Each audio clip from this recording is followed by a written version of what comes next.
ఇప్పుడు మనం చూసాం ఏదైతే సభా వ్యవహారాల మంత్రి శ్రీధర్ బాబు చేసినటువంటి కామెంట్స్ 2 రోజుల పాటు అంటే ఈ సెషన్స్ నడిచినంతసేపు కూడా బీఆర్ఎస్ ఎమ్మెల్యేని సస్పెండ్ చేస్తూ చెప్పినటువంటి మాట. దీనికి సంబంధించి అప్డేట్స్ మా ప్రతినిధి స్వామి అందిస్తారు. స్వామి,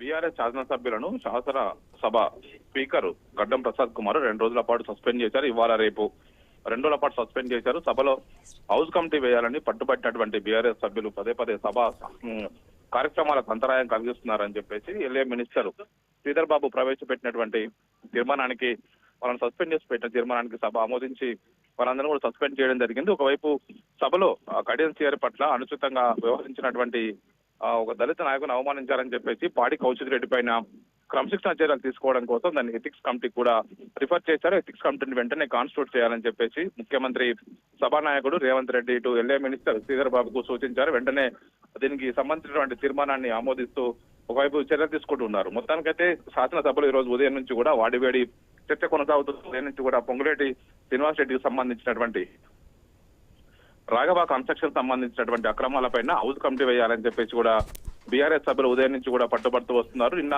సాయంత్రం కూడా ఇదే విషయం పైన వాడివేడి చర్చ కొనసాగింది. ముఖ్యమంత్రి రేవంత్ రెడ్డి సిఐడి ఎంక్వైరీ వేసినప్పటికీ కూడా హౌస్ కమిటీ వేయాలి, ఇప్పటికే ఈ ప్రభుత్వం వచ్చిన తర్వాత జరిగినటువంటి అనేక రకాల అక్రమాలపైన చర్యలు తీసుకోవాలని చెప్పేసి డిమాండ్ చేస్తూ బీఆర్ఎస్ సభ్యులు సభలో హౌస్ కమిటీ వేయాలని చెప్పేసి డిమాండ్ చేశారు. దీనిపైన సభా కార్యక్రమాలకు అంతరాయం జరుగుతుందని చెప్పేసి కూడా ఒకవైపు నిన్న 3 గంటల తర్వాత వాయిదా వేసుకుని వెళ్ళినటువంటి సభ ఆ తర్వాత ఈ రోజు ఉదయం ప్రారంభమైనప్పటి నుంచి కూడా బీఆర్ఎస్ సభ్యులు అదే పట్టుపడుతూ వెల్లోకి వెళ్లి నిరసన వ్యక్తం చేశారు. నిరసన వ్యక్తం చేస్తున్న క్రమంలో మార్షల్స్ కి బీఆర్ఎస్ పార్టీ సభ్యులకు మధ్య వాదోపవాదాలు జరిగాయి. ఒకవైపు తోపులాట కొనసాగింది. ఆ తర్వాత ఒకవైపు కడియం సిఆర్ కావచ్చు దానం నాగేందర్ మాట్లాడుతూ వ్యక్తిగతంగా ఇటు కేటీఆర్ ను హరీష్ రావును టార్గెట్ చేస్తూ మాట్లాడిన తర్వాత ఒకవైపు దళిత ఎమ్మెల్యేలు గిరిజన ఎమ్మెల్యేలు చాలా మంది కూడా బీఆర్ఎస్ పైన ఎదురుదాడి చేశారు. ఆ తర్వాత సభలో మాట పెరిగింది. ఒకవైపు తర్వాత ముఖ్యమంత్రి స్వయంగా కల్పించుకొని ఈ వ్యవహారం పైన మాట్లాడారు. ఇటు బీఆర్ఎస్ పైన గత ప్రభుత్వం పైన ఆరోపణలు చేశారు.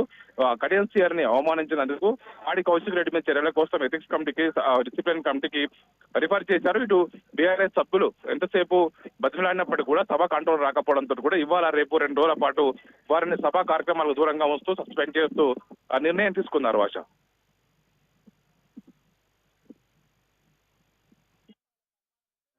and conduct of business in Telangana Legislative Assembly.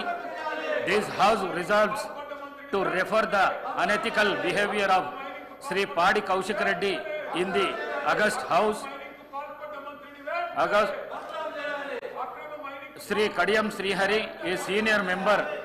This matter be referred to the Committee on Ethics to examine thoroughly and recommend